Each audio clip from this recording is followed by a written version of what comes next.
2024 मध्ये राहून गेलेली एक गोष्ट जी तुला करायची होती पण राहून गेली ती खरं तर मी हे माझ्या नवऱ्याला दाखवा, मी पिकनिकला नाही गेले कुठेच 2024 मध्ये. 2024 मधली अमृतासाठीची इमोशनल मोमेंट. हीच इमोशनल मुवमेंट आहे की हे आता पुढे अनुभवता येणार नाही, फक्त आठवणींच्या रूपात माझ्याबरोबर राहील. ही धडा म्हणण्यापेक्षा ही सवय मी लावून घेईन. जसं ऐश्वर्याताईंच्या सानिध्यात राहिले मी आता गेली 2.5 वर्ष.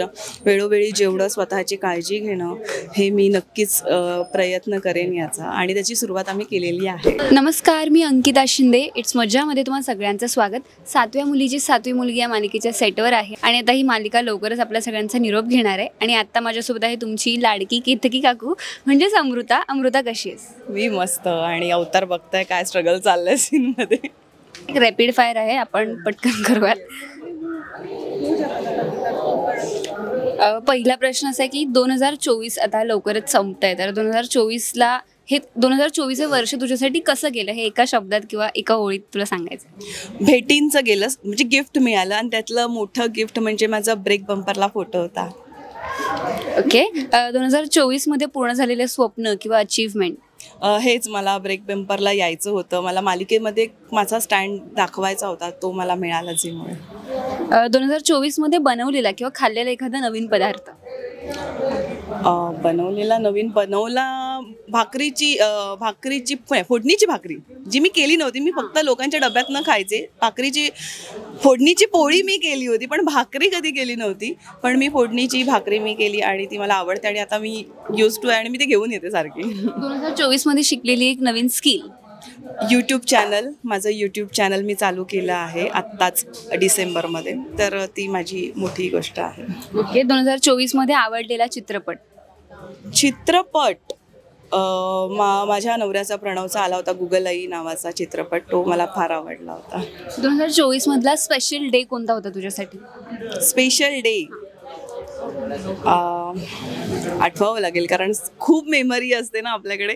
सो हेच नाटक किंवा सिनेमाच असेल. 2024 मधली अमृतासाठीची इमोशनल मोमेंट? हीच इमोशनल मुवमेंट आहे की हे आता पुढे अनुभवता येणार नाही, फक्त आठवणींच्या रूपात माझ्याबरोबर राहील. प्रत्येक वर्ष आपल्याला वेगवेगळे धडे देत असतो, वेगवेगळे अनुभव देत असतो. 2024 या वर्षाने काय अनुभव दिलाय, कुठला नवीन धडा शिकवलाय, किंवा तो अनुभव तू तुझ्या सोबत घेऊन आता पुढचं आयुष्य जगणार आहेस? धडा असं नाही म्हणता येणार, पण हॅबिट्स असतात आपल्या, ज्या आपण लावून घेणं गरजेचं आहे.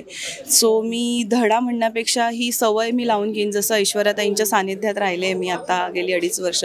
वेळोवेळी जेवढं स्वतःची काळजी घेणं हे मी नक्कीच प्रयत्न करेन याचा, आणि त्याची सुरुवात आम्ही केलेली आहे. ग्रेट. 2024 मध्ये राहून गेलेली एक गोष्ट जी तुला करायची होती पण राहून गेली? ती खरं तर मी हे माझ्या नवऱ्याला दाखवा, मी पिकनिकला नाही गेले कुठेच 2024 मध्ये. ती राहून गेली आहे. सो आता उरलेल्या 15 दिवसांमध्ये कदाचित प्लॅन करू, कारण आमची ॲनिव्हर्सरी पण असते. वर्ष संपतंय, तर कुणाला थँक्यू किंवा सॉरी म्हणायला आवडेल का? थँक्यू या सगळ्यांना म्हणेन. एकतर झी आहेच, आणि पाठारे सर आहेत, त्यांनी ही मालिका दिली, आणि सॉरी, आणि कलाकार अर्थात आमचे सहकलाकार आहेत की त्यांच्यामुळे सगळं झालं. कारण एक जरी चुकीचं असतो तर मग वातावरण खराब होतं, पण इथे सगळेच चांगले, त्यामुळे त्यांना खूप थँक्यू की त्यांच्यामुळे खूप चांगल्या मेमरीज मिळाल्यात. आणि सॉरी याच्यासाठी की ह्याच मैत्रीमध्ये आपण काहीतरी पटकन बोलून जातो किंवा काहीतरी कोणाला दुखावून जातो, तर असं कोणाला दुखावलं असेल तर सॉरी. अगदीच. Thank you so much Amruta. खूप छान वाटलं गप्पा मारून. पण जातच आता प्रेक्षकांना काही सांगायला आवडेल का? हेच की जसं आमच्यावरती प्रेम केलं, 7व्या मुलीची 7वी मुलगी या मालिकेवर प्रेम केलं, प्रत्येक कॅरेक्टरवरती प्रेम केलं, तसे आमचे नवनवीन प्रोजेक्ट्स येत राहतील, त्याच्यावरती प्रेम करा. प्रत्येक आमचं प्रोजेक्ट बघा, आणि तुमच्या चॅनलवरती जे काही नवीन नवीन शो देईल ते बघत राहा. आणि माझं नवीन यूट्यूब चॅनल आहे अमृता रावराणे, ते सुद्धा बघा.